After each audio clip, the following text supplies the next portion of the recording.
Hello students, आज का हमारा टॉपिक है न्यूटन रिंग। न्यूटन रिंग का जो एक्सपेरिमेंट है वो व्यतिकरण इंटरफेरेंस पर बेस्ड है, जिसमें कि हमें इंटरफेरेंस का एक डिफरेंट फॉर्मेट देखने को मिलता है। तो सबसे पहले हम इसका सेटअप देखते हैं। आपके पास जो डायग्राम है जो आपको स्क्रीन पर दिख रहा है, उसमें ग्लास प्लेट रखा हुआ है। ग्लास प्लेट के ऊपर में कॉन्वेक्स लेंस रखा हुआ है, उत्तल लेंस रखा हुआ है, और साथ ही साथ एक सोर्स है जिससे कि एक मोनोक्रोमेटिक लाइट जो है वो उस कॉन्वेक्स लेंस और ग्लास पर पड़ती है। उस लाइट को डायरेक्टली सी और लेंस पर डालने के लिए हम एक ग्लास प्लेट का यूज़ करते हैं जो 45 डिग्री पर लगा होता है। साथ ही साथ जो रिफ्लेक्टेड पार्ट यानी कि परावर्तित भाग होता है, व्यतिकरण जिसमें होता है, उसको उसके पैटर्न को देखने के लिए हम एक सूक्ष्मदर्शी यानी माइक्रोस्कोप का यूज़ करते हैं। ये एक ट्रैवलिंग माइक्रोस्कोप होता है जिससे कि हम पैटर्न को देखते हैं। तो यहाँ पर जो आप सेंटर देख रहे हैं, centre line dash dash C जिस पे लिखा हुआ है, वहाँ से जैसे ही आप आगे बढ़ते जाएंगे, चाहे राइट साइड जाएं या लेफ़्ट साइड जाएं, तो धीरे धीरे वहाँ पर क्या बनने लगेगा, एयर का फिल्म बनने लगेगा। सेंटर पर जो वहाँ पर मोटाई होगी उस एयर फिल्म की, वो बिल्कुल ज़ीरो होगी, वहाँ पर कोई भी ऐसा फिल्म नहीं बन रहा है। लेकिन जैसे जैसे हम आगे जाते जाएंगे धीरे धीरे उसकी क्या होगी, मोटाई बढ़ने लगती है। तो ऐसा कोई फिल्म जिसकी मोटाई सेंटर पर ज़ीरो हो और धीरे धीरे आगे जाने पर वो बढ़ने लगे, उसे हम वेज फिल्म कहते हैं, जिसकी वजह से यहाँ पर आपको पैटर्न देखने को मिलता है। इसमें जो पैटर्न हमें देखने को मिलता है, तो यहाँ इस एक्सपेरिमेंट में जो हमें पैटर्न देखने को मिलता है वो कुछ इस तरीके से होता है। बीच में जो सेंट्रल पार्ट होता है वो ब्लैक होता है और उसके अराउंड में जो है ब्राइट डार्क इस तरह के पैटर्न्स होते हैं। जो हमने यंग स्लिट का एक्सपेरिमेंट किया था उसमें हमें लाइन फॉर्मेट में देखने को मिलता है, और ये वाला जो एक्सपेरिमेंट है उसमें हमें रिंग फॉर्मेट में देखने को मिलता है। इसलिए इसे हम कहते हैं न्यूटन्स रिंग एक्सपेरिमेंट। और इसकी ये जो वलय है या रिंग है सबसे पहले न्यूटन ने देखा था, इसलिए इसे कहते हैं न्यूटन्स रिंग्स एक्सपेरिमेंट। तो ये था इसका सिर्फ एक ब्रीफ इंट्रोडक्शन कि इसमें क्या चीज़ें होती है और कैसे हमें देखने को मिलता है। अब हम देखते हैं कि ये जो रिंग है वो बनता कैसे है। तो यहाँ पर हमने जो लेंस रखा हुआ है और जो प्लेट रखा हुआ है, ठीक है, उन दोनों के बीच में कोई स्पेस नहीं है एट द सेंटर यहाँ पर। तो यहाँ पर कोई भी फिल्म नहीं बनेगी, कोई भी स्पेस नहीं है तो कोई भी चीज़ वहाँ पर नहीं आ सकती। तो यहाँ पर जो वायु की फिल्म होगी उसकी थिकनेस क्या होगी, ज़ीरो होगी। लेकिन जैसे जैसे हम आगे बढ़ते जाते हैं धीरे धीरे वायु की फिल्म के लिए स्पेस बढ़ता जाएगा, उसकी थिकनेस जो है ऐसे बढ़ते जा रही है। तो एक ऐसी फिल्म जिसकी थिकनेस सेंटर पे ज़ीरो होती है और उसके दूर जाने पर धीरे धीरे उसकी वैल्यू बढ़ने लगती है, उसकी मोटाई बढ़ने लगती है, उसे हम कहते हैं वेज फिल्म। ठीक है, तो यहाँ पर अभी आपने इस जो मीडियम है हमने कुछ भी नहीं रखा है, फ्री स्पेस में रखा हुआ है, इसलिए वायु की फिल्म। इसे अगर हम पानी में डाल देंगे तो अब हम इसका सेटअप देखते हैं। ये ग्लास प्लेट है, ये लेंस उसके ऊपर रखा हुआ है, ठीक है। अब हम बस ये देख रहे हैं कि वो पैटर्न बनता कैसे है। मान लीजिए आपके पास सोर्स है, सोर्स से आप लाइट जो है वो इंसिडेंट करा रहे हैं। लाइट यहाँ पर पड़ी, इसका जो कुछ पार्ट होता है वो क्या हो रहा है, रिफ्लेक्ट बैक हो जा रहा है और कुछ पार्ट ट्रांसमिट हो रहा है। अब जो कुछ पार्ट ट्रांसमिट होता है, ये वाला पार्ट, ये फिर से इस ग्लास प्लेट से टकराता है और वापस से फिर ट्रांसमिट होता है और कुछ पार्ट फिर से रिफ्लेक्ट बैक होता है। तो यहाँ पर जो दोनों तरंगे हैं उनके बीच क्या होता है, व्यतिकरण होता है, इंटरफेरेंस पैटर्न होता है। तो यहाँ पर इन दोनों तरंगों का मार्ग कैसा है, अलग अलग है, तो इनके भी ज़रूर कोई ना कोई पाथ डिफरेंस होगा, फेज डिफरेंस होगा। अलग अलग कहने का मतलब है ये वाला जो पार्ट है जो BC आप देख रहे हैं वो डायरेक्टली जा रहा है, ठीक है। लेकिन ये वाला जो पार्ट है यहाँ से टकराने के बाद फिर यहाँ टकरा रहा है, फिर जा रहा है। तो इन दोनों के जो पाथ है उनमें अंतर है, इस वजह से यहाँ पर पाथ डिफरेंस एग्जिस्ट करता है। तो पाथ डिफरेंस कितना होता है, del is equal to mu t cos r plus lambda by two. अब ये लैम्डा बाई टू मैंने क्यों ऐड किया और क्या क्या चीज़ें हैं वो एक एक करके देखते हैं। तो लैम्डा बाई 2 कहाँ से आता है? ये स्टोक के नियम से आता है। उनका स्टेटमेंट है कि विरल से आती हुई किसी भी किरण का अगर परावर्तन होता है सघन माध्यम से तो वहाँ पर उसका जो पाथ डिफरेंस होता है वो लैम्डा बाई 2 होता है। विरल दैट मीन्स रेयर से डेंस की तरफ जा रही है। यहाँ पर देखो ये क्या है? वायु है, ठीक है। वायु के बाद वो एंटर किधर कर रही है? ग्लास प्लेट लेंस में एंटर कर रही है। तो क्या हुआ? विरल से सघन, ठीक है, रेयर टू डेंस हुआ। तो अगर रेयर टू डेंस जा रही है, उसका परावर्तन हो रहा है, तो उसमें कितने का फेज डिफरेंस आएगा? पाथ डिफरेंस आएगा। लैम्डा बाई 2 का पाथ डिफरेंस आता है। इसीलिए इस वाले डेरिवेशन में लैम्डा बाई 2 को हमने ऐड किया है, ठीक है। तो यहाँ पर हम सिंप्लीफिकेशन के लिए कंसिडर करते हैं कि I is equal 0 and R is equal 0। अभिलंबवत आपतन यानी कि जो सेटअप है उसमें जो लाइट आ रही है वो सीधे पड़ती है, ठीक है, सीधे आ रही है। इसलिए जो I का मान होता है वो 0 होता है। तो अगर I का मान 0 तो R का मान 0। तो फॉर्मूले में रखेंगे कॉस 0 मतलब क्या हो जाता है? 1 हो जाता है। तो हमारा फॉर्मूला क्या हो गया अब? Del is equal to mu t plus lambda by 2 for bright pattern. Del is equal n into lambda होता है, एन नंबर ऑफ पैटर्न जो होता है। अब इन दोनों इक्वेशन को इक्वेट किया जा सकता है। तो मैं लिख रही हूँ 2 mu t plus lambda by 2 is equal n lambda. Lambda lambda है, उस साइड ले जाती हूँ। 2 mu t n lambda minus lambda by 2 n lambda minus lambda by 2 mu t. अब यहाँ पर फॉर्मूला क्या हो जाएगा? 2n-1 lambda by 2। तो ये हो जाएगा। अब यहाँ से आप थिकनेस निकाल सकते हैं, म्यू निकाल सकते हैं। जो इसे इक्वेशन नंबर हम दे देते हैं, क्या है? 1, 2 एंड 3, ठीक। अब सेम हम करते हैं किसके लिए? ब्राइट पैटर्न के लिए। हम करते हैं डार्क पैटर्न के लिए, विनाशी व्यतिकरण के लिए। Del is equal 2n+1 lambda by 2। Equation 1 वो भी डेल की वैल्यू है, दोनों को इक्वेट कर देते हैं। तो क्या लिखेंगे? 2n+1 lambda by 2 is equal to mu t plus lambda by 2। इस इक्वेशन को मैं ऐसे भी लिख सकती हूँ। मैं लैम्डा बाई 2 को अंदर मल्टीप्लाई कर रही हूँ। 2 mu t plus lambda by 2, ये और ये कैंसिल आउट हो जाएगा। 2n lambda by 2 2 mu T, ये कैंसिल आउट। तो क्या हो जाएगा? 2 म्यू टी की वैल्यू n लैम्डा। तो ये हमारा इक्वेशन 5 हो जाएगा। ये डार्क पैटर्न के लिए हमारा कंडीशन होता है, ठीक है। अब यहाँ पर देख, तो यहाँ पर अगर मैं डायग्राम देखूँ तो जो मेरा सेंट्रल पार्ट है वहाँ पर t इज इक्वल क्या था? 0 था। मोटाई जो फिल्म की वो 0 थी। फॉर्मूले में रख देते हैं जो अभी हमने फाइंड किया। 2 mu t is equal n lambda. T is equal 0 रखने पर क्या आ रहा है? वैल्यू 0 आ रहा है, क्योंकि मल्टीप्लिकेशन में था।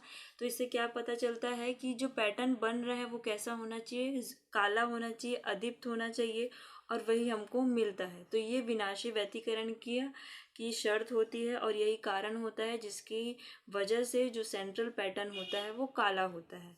तो इस तरीके से ये जो हमने फॉर्मूला निकाला डेल इज इक्वल टू, तो हमारे पास न्यूटन एक्सपेरिमेंट में इस तरीके से रिंग्स बनते हैं जो कि डार्क और ब्राइट होते हैं। तो अब हम इनका क्या फाइंड करते हैं? डायमीटर फाइंड करते हैं, जिससे हम रेडियस निकाल लेते हैं कि इनका जो डायमीटर होता है वो कैसा होता है, ठीक। तो उसके लिए फिर उसी सेटअप में चलते हैं।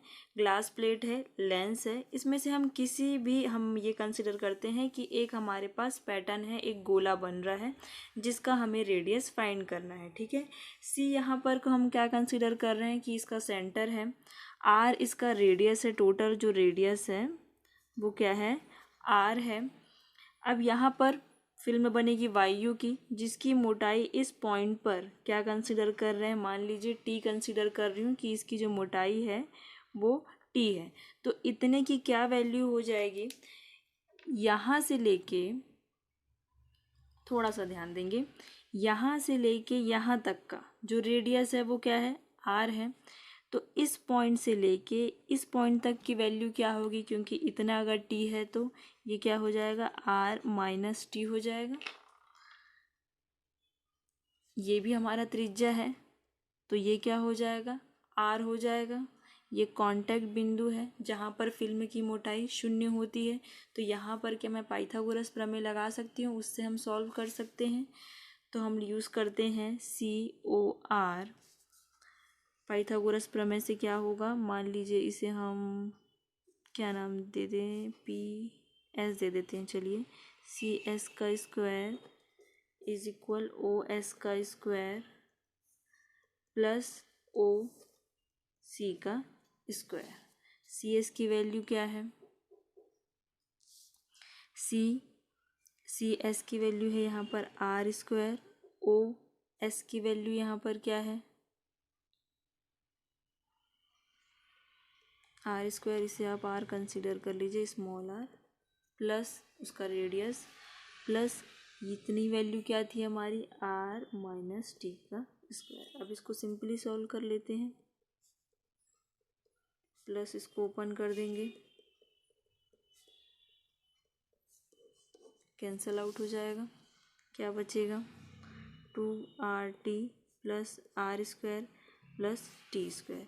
ये हमारा फाइनल आंसर हुआ। लेकिन अभी इसमें एक स्टेप बाकी है।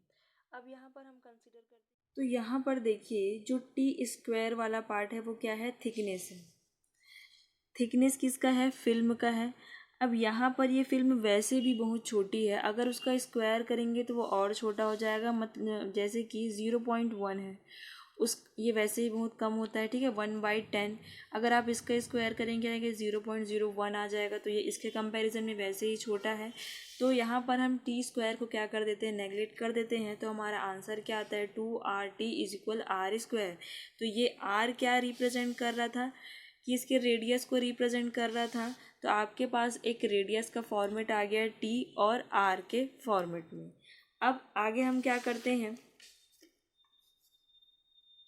Equation 3, 2μT is equal to n-1 λ/2, ये किसके लिए था, ब्राइट के लिए था। ठीक वैसे ही हमारा equation 5, 2μT is equal n λ, ये किस लिए था, डार्क पैटर्न के लिए था। तो पहले मैं सॉल्व कर रही हूँ फॉर अ डार्क पैटर्न, ठीक है, डार्क पैटर्न के लिए। तो डार्क पैटर्न से हम यहाँ पर क्या लिख सकते हैं, इसको हम इक्वेशन नंबर 6 कंसिडर कर लेते हैं। तो 2μT is equal n lambda है। क्या मैं यहाँ पर 2T की वैल्यू फाइंड कर सकती हूँ इक्वेशन 6 से। इक्वेशन 6 में देखिए 2RT is equal R square है, तो यहाँ से 2T की वैल्यू क्या निकलेगी, R स्क्वायर अपॉन R ये होगा। अब क्या इसकी वैल्यू रखी जा सकती है, तो 2T multiply mu is equal n lambda, इसकी वैल्यू मैंने अभी फाइंड की इक्वेशन 6 से, R into mu is equal n lambda. तो यहाँ पर क्या वैल्यू हो गई R स्क्वायर की, n lambda R upon mu. तो ये हमारा एक रेडियस जो है वो n के फॉर्मेट में निकल गया। चूँकि n को रिप्रेजेंट कर रहा है, n की वैल्यू 1 2 3 कुछ भी रख सकते हैं।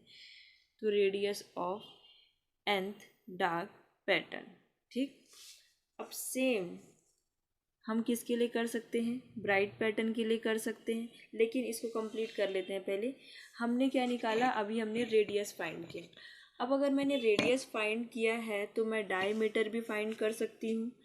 डायमीटर क्या होता है, डी का लिखने का मतलब है फॉर अ डार्क, ठीक है, ताकि समझ में आए। 2 इंटू रेडियस का डबल होता है ये।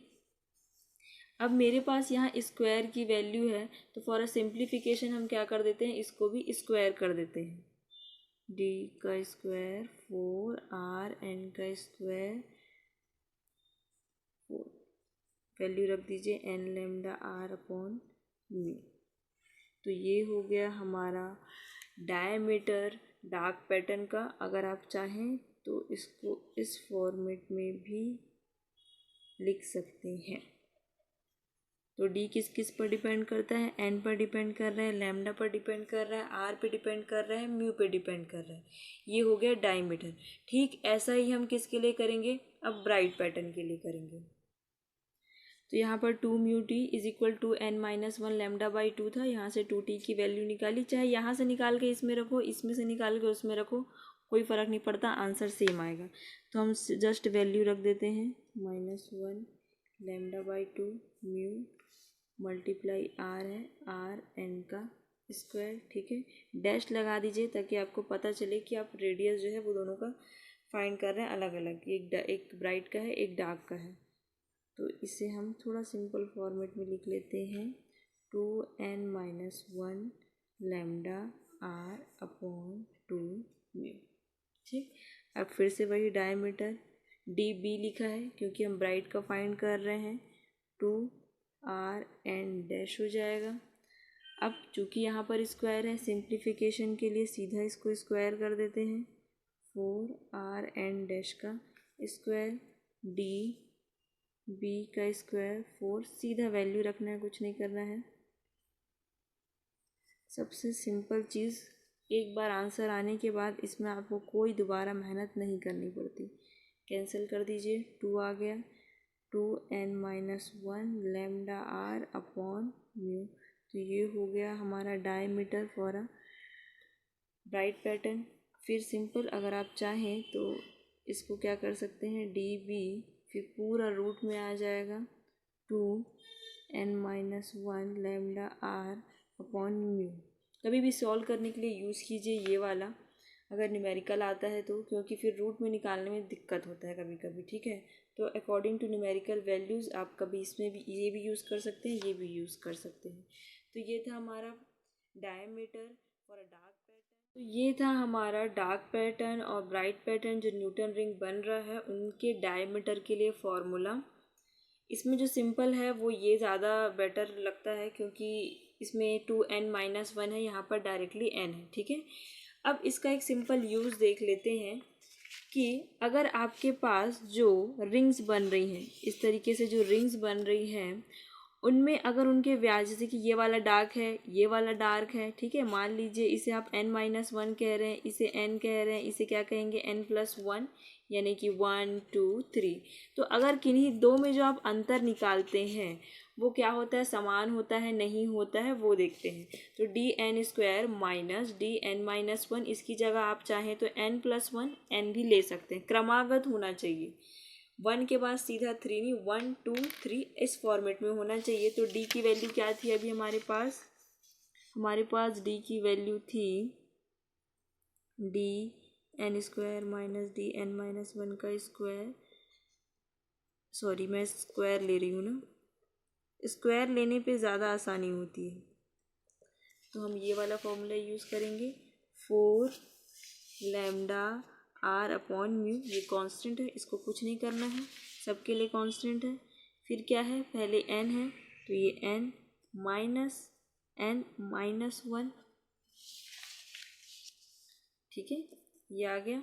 क्योंकि हमारा जो फॉर्मूला था उसमें 4 λr/μ, आप जो भी सोर्स यूज़ करेंगे एक ही बार यूज़ करेंगे, बार बार चेंज तो नहीं करेंगे। और r जो कि सेंटर बन रहा है, जो गोला बन रहा है, उसका त्रिज्या तो एक ही होगा, फील्ड में भी एक ही बनेगी, तो ये सारी चीज़ें अपने आप कांस्टेंट हो जाएंगी, ठीक है। अब इसको अपन माइनस करेंगे तो क्या आएगा, 4 λr/μ n-+1 कैंसिल आउट हो जाएगा। तो हमारा जो अंतर निकलेगा वो क्या होगा, 4 λr/μ। और मैंने अभी बताया कि ये जो वैल्यू होती है वो क्या होती है, कांस्टेंट होती है। कांस्टेंट कहने का मतलब ये है कि यहाँ पर जो पैटर्न बन रहा होगा जैसा भी, उसमें चाहे आप दो दीप्त वलयों का देखें या अदीप्त वलयों का देखेंगे, तो जो व्यास का जो वर्ग का अंतर होगा वो हमेशा क्या आता है, कांस्टेंट होता है। चाहे यही चीज़ आप किसके लिए करें, ब्राइट पैटर्न के लिए भी करें, तो भी आपको सेम वैल्यू मिलेगी, 4 λr/μ।